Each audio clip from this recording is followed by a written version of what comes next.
Welcome back. Do remember, all our top stories can be found on our website, channelstv.com, and on youtube.com/channelsweb.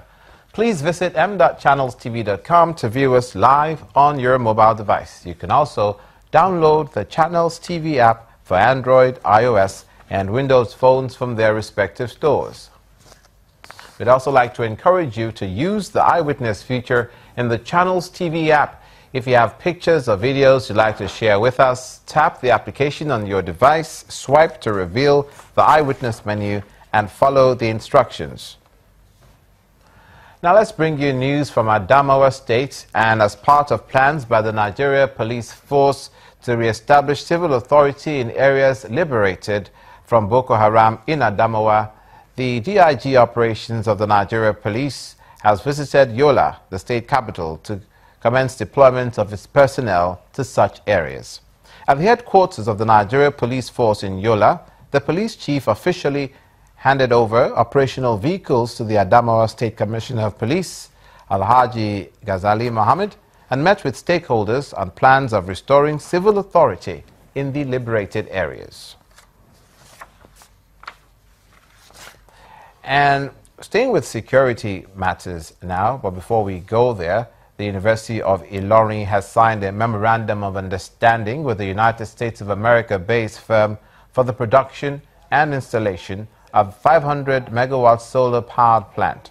The solar-powered plant, to be located inside the campus, is part of efforts to correct the incessant power outages in the school and some parts of the country, especially in Lagos and Kano states. Addressing journalists after the signing of the agreement, the Vice-Chancellor of the University of Ilorin, Professor Abdulganiyu Ambali, explained that the public-private partnership with the firm will cost the company 600 billion naira, with the university requiring only 4 megawatts to function effectively. We are looking at it from the benefit the university will derive from the whole exercise, which includes, most importantly, the constant power supply to our university. We cannot overemphasize the need for that because we have a lot of departments here that depends on constant power supply. More especially our biomedical research. They intend through their effort to build a solar panel assembly plant, right? So that the solar panels that will be produced here will now be assembled here also. And that opportunity will be also be available for our engineering students to have the state of the art and the skill of doing this. Again, it will afford our entrepreneurship center the opportunity of training the middle-level manpower that will be needed out there to assemble and maintain such facilities when made available to the general public. From the southwest region to the north-central region, former Minister of Aviation, Mr. Femi Fani-Kayode, is currently being grilled at the EFCC headquarters in Abuja. It's not clear at the moment why the EFCC is questioning him, but the letter of invitation extended to him last week says he's been invited over allegations of criminal conspiracy, fraud, and money laundering involving Joint Trust Dimension Limited, in which he featured prominently. Mr. Fani-Kayode had raised an alarm on Friday over the presence of EFCC operatives in his Abuja residence, which lasted for about 6 hours. Feelers are it may not be unconnected with the Armsgate scandal involving the office of the former National Security Advisor, Colonel Sambo Dasuki, which has indicted several top officials of the past administration. And now to Lagos State, the commercial capital of the country. If issued retirement benefit bond certificates of 1.8 billion naira to 260 retirees. The beneficiaries include local government workers, teachers and staff of other parastatals of government under the contributory pension scheme. A statement from the Lagos State Pension Commission says that the number of retirees paid between August 2015 and April this year stands at 3,069, while total accrued rights for the same period is 13.7 billion naira. Calls for the diversification of Nigeria's economy in a period of weakening oil prices are being re-echoed even in the oil-rich South-South region. In Rivers State, the Port Harcourt Chamber of Commerce and Industry is asking the federal government to create an enabling environment for their business. The first thing I wanted to make clear is that our dependency on oil only accounted for 12% of our economy, and yet it accounted for a lot of our economic, a lot of our government revenue and foreign exchange. So the huge risk that we face when something happened to oil and all those two things came crumbling down. My attitude is that I still feel extremely optimistic about this country. I think the cup is half full, things are a bit slow, and it's extremely frustrating for everybody. But in going forward, we are trying to create a new Nigeria. Nigerian, the Shippers Council, they are the economic regulators of the ports. We are talking about import substitution and export promotion. Yet export is a nightmare in this country.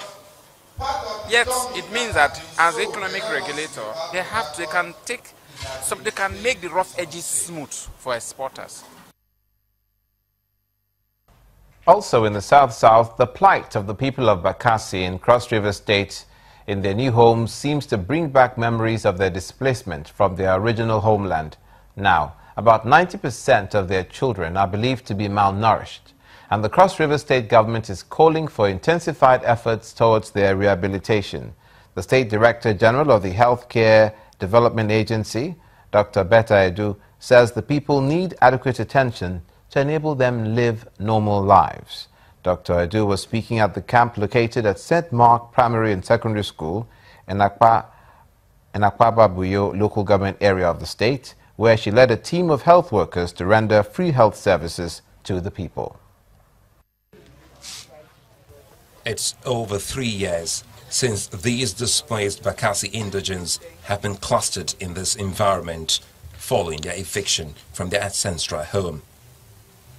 Children, youth, and even the aged have had to endure the harsh conditions in this environment which lacks basic amenities. The children are malnourished, the aged seeking medical attention. Worried at their plight, the Cross River State government has sent health workers to them to test and treat them for various ailments. They are in a terrible state, and sincerely it's unfair for a people that were driven out of their land and their resources, their means of livelihood taken away from them. It's sincerely unfair, and we're using this opportunity to call on the federal government of Nigeria, who is presently not doing much, or if they're doing anything at all for them. The people themselves have said the government is doing nothing. They are abandoned and they have been forgotten. And we're calling on the federal government to please revisit the issue of Bakassi and please provide for the people of Bakassi. While they appreciate the state government's intervention, they're also seeking more support from the federal government. Give our mother food, provide medical care.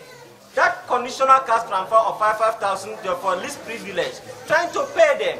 At least give us a handwork. We know how to work. In any area that you need us, we will not disappoint Nigeria. We'll be able to work, even though in the farm, in the sea, we are ready to work. But provides us the means of working. We will be able to feed ourselves. In the meantime, the state government says it would continue to attend to the immediate needs of these displaced ones, pending when a permanent solution is found to their plight. You're watching news across Nigeria, where we report what's happening now across the Nigerian Federation. When we come back, the U.S. Embassy helps to train displaced people, offering them midwifery training to help in the case of pregnancies that are being expected. Please stay with us.